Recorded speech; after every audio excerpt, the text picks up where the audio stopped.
History about me, just to start with, I was a landscape maintenance contractor in Logan. I had a small business that employed about 6 people.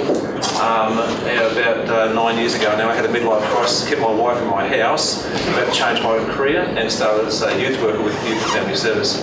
So YFS, as it's now called, is a large not-for-profit in Logan. It's been in Logan for 31 years now. The problem started when a young boy that I was working with was 14, was excluded from the local shopping centre.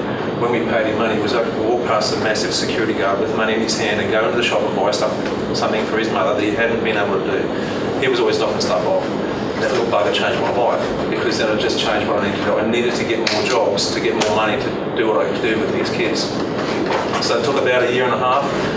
3 years ago now we launched WorkCrew Full Fare, and today WorkCrew has 3 vehicles on the road 5 days a week. We do rubbish removal, we do landscape maintenance, we do furniture relocation, we have a full running handyman service. So people walk into the building and they say, this is not a community service, this is not a social enterprise, it's a business. Well, it is a business, because a true social enterprise needs to make money to pay wages to build it. It's not about relying on grants and philanthropic money, although we have attracted grants and philanthropic money in the last financial year.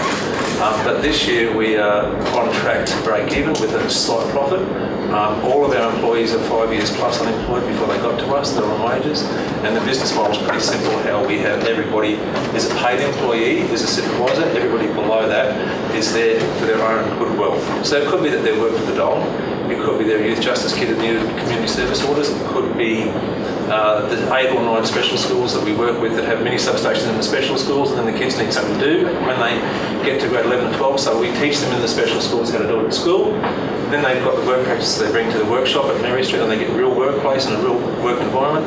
And then when they get a little bit older, when they leave school, they can come back and do some voluntary work and get some more work practices. The last session I did on, well, actually the first session of the morning, about social enterprise, I really enjoyed that as a way of sort of helping people get out of poverty and have a bit of employment and self-worth. I just see that as something really important that just ties into a lot of things, and that excites me. It's that creativity. All right, how can we get something going in a local area, whether that's jobs or supporting people with their passions or community hubs, and using the resources that are already there to create something exciting and interesting. But just sort of reaffirming that it is a good idea and it is a sort of a way to go. And when you see other people doing exciting projects, you're like, yeah, well, I want to get mine too. Or it's nice to feel you don't have to really reinvent the wheel. Just do what someone else is doing, apply it in your area.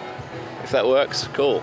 I think it's a really exciting way to go about it. Maybe challenging in the short term, but then you're not dependent on any sort of government funding that may change or be cut, and then your whole project that you've been working on for 2 years is got no leg to stand on. So it seems almost safer really to go down that route.